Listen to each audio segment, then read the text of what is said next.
La force du vitrail, c'est non seulement les couleurs, mais c'est surtout la transparence, la lumière qui passe à travers le verre coloré. Cette lumière qui change tout au long de la journée.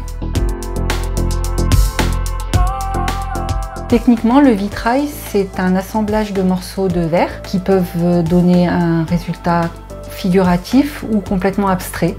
Des morceaux très colorés ou des morceaux dans une déclinaison de même teinte.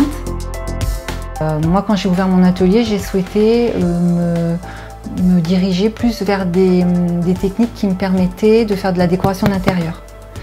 Donc j'ai choisi la technique Tiffany, qui est une technique qui a été mise au point pour l'Art Nouveau, qui permet en fait de créer des œuvres en volume et de faire des choses beaucoup plus fines, qui s'inscrivent plus dans une sphère intime.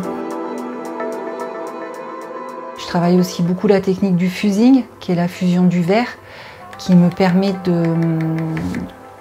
d'agrandir ma palette de couleurs et de structures de verre. Quand je fais du fusing, par exemple, j'ai l'impression d'être un apprenti sorcier, parce que je fais plein de mélanges de poudre, de verre, d'incrustations, de métaux, et après à froid, et je pose ça dans un four, et ça, après cuisson, l'ouverture du four est magique, parce qu'en fait, ça donne une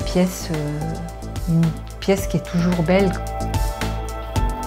Les personnes qu'on rencontre sur les salons ou lors d'expositions ont souvent une idée du vitrail qui est figée dans la représentation classique et religieuse.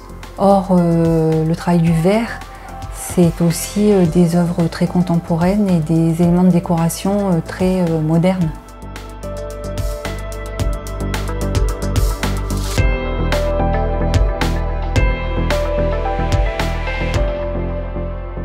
Je pense que ça peut être caractérisé par peut-être une espèce d'explosion de joie, de vie. J'aime pas les choses tristes.